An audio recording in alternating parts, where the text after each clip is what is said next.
Résumé du Tanya, on est le 6 Iyar. On va conclure maintenant le chapitre 44 par cette étude. Alors, on avait vu précédemment qu'il y avait deux formes d'amour qui étaient extraordinaires. Une qui est le désir profond de la Neshama de se rapprocher de Dieu,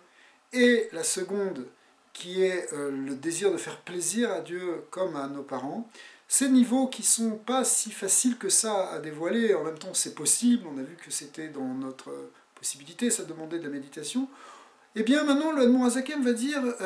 les premiers niveaux, hein, le tout premier niveau qu'on avait appelé Ahavat Olam, l'amour éternel, qui est mieux traduit que de dire l'amour du monde, même si c'est étymologiquement un amour qui se définit par rapport ou en partant du monde. Eh bien,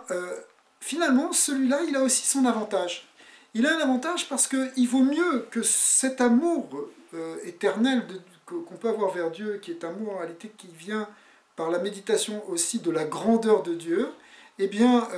et qui va générer, on avait vu d'abord une ira tata, mais aussi dans la hava, ce qu'on appelle la havat olam, eh bien, il vaut mieux ce niveau-là, lorsqu'il est dévoilé, lorsqu'il est exprimé, lorsqu'il est réalisé, que les deux autres niveaux d'amour qui sont peut-être plus élevés dans leur essence, mais quand ces deux niveaux ne sont pas, si vous voulez, dévoilés et qui sont au contraire encore en potentiel. Hein. Il vaut mieux le but de la création, et le Admor Hazaken le reprend ici, c'est qu'effectivement on connaisse Dieu et que ce soit qu'on dévoile ça par un amour et un entrain concret et quelque chose de fort. Hein. Il compare ça à cette fameuse cette fameuse adage talmudique qui dit que qu'il y a une priorité de l'or sur l'argent, l'or ici représentant effectivement le côté qui vient de la gvura, qui vient